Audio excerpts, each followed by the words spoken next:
এটা কি হাফ বাটি না ফুল বাটি?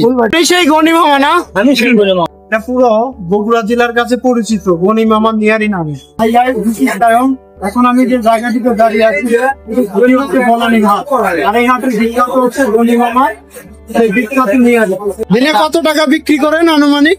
এখন ধরেন শুক্রবার লক্ষ টাকা বিক্রি করা। বগুড়ায় গনি চাচা নিয়ারি খান এমন মানুষ খুঁজে পাওয়া মুশকিল।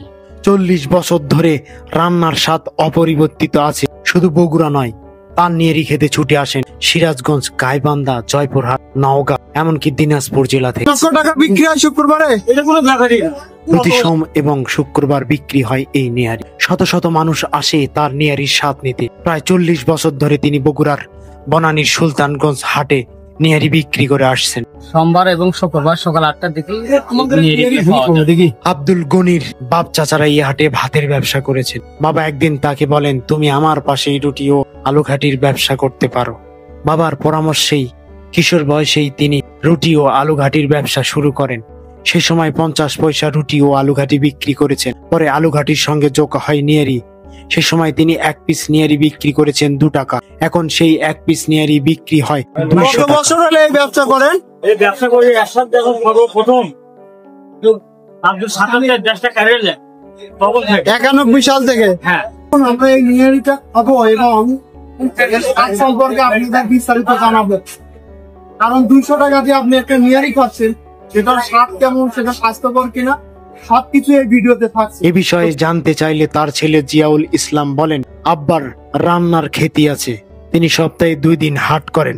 অনেক ভালো, আপনারা আসবেন ইনশাআল্লাহ খাই যাবেন। রাত কয়টা পর্যন্ত পাওয়া যায়? এর আগে তো পাওয়া যায় না, এর আগে এসে একদিন ঘুরে গেছিলেন। রাত্রে তো পাওয়া যায় না। এখানে আপনি ধরেন 5টা বা 6টার মধ্যে মাল শেষ হয়ে যায়। হাটের উপর ডিপেন্ড করে, এরকম ভাবে দামটা তো একটু বেশি, 200 টাকা।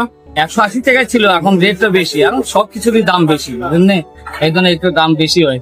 আমরা যেখান থেকে মালটা সংগ্রহ করি ওখানে দাম রেট বেশি নিয়ে। ওটা কি আপনি সবটা পিসের উপরে নিয়ে দিয়ে 1 পিসের উপরে আমরা 20 টাকা বাড়াইছি, এখন 200 টাকা নিয়ে। এটা কি মহিষ দেন নাকি? মহিষ কি আলাদা? আলাদা দাম একই, আসো। আর কিন্তু সাসপেন্ডটা আলাদা থাকে, ওই সাসপেন্ড শেষ হয়ে গেছে, মহিষেরটা শেষ হয়ে গেছে। সেটা শেষ হয়ে গেছে, ওটা আগে হয়। গনি চাচার এই নিয়ারি খেতে হইলে প্রথমে আসতে হবে বগুড়ায়। এরপর বগুড়া শহরের 7 মাথা থেকে অটোরিকশা নিয়ে বনানীর সুলতানগঞ্জ হাটে। তবে স্বাদটা আমার কাছে নাম অনুযায়ী অত ভালো লাগেনি। তবে স্থানীয়দের কাছে কথা বলে বুঝতে পারলাম স্বাদটা নাকি আগে অনেক ভালো ছিল, এখন একটু মানটা কমে গেছে। আপনার বাসা কোথায়?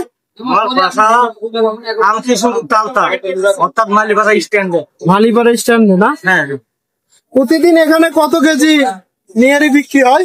200 কেজি নিয়েছি এখন আগে নিচে। বর্তমানে আব্দুল গনি চাচার দোকানে দিনে 160 কেজি নিয়ারি, 50 থেকে 60 কেজি বট ভাজি এবং 25 কেজি চাল ও 18 কেজি আটার রুটি বিক্রি হয়। টাকার অঙ্কে তার দিনে এই বিক্রি দাঁড়ায় 80 থেকে 90 হাজার টাকা।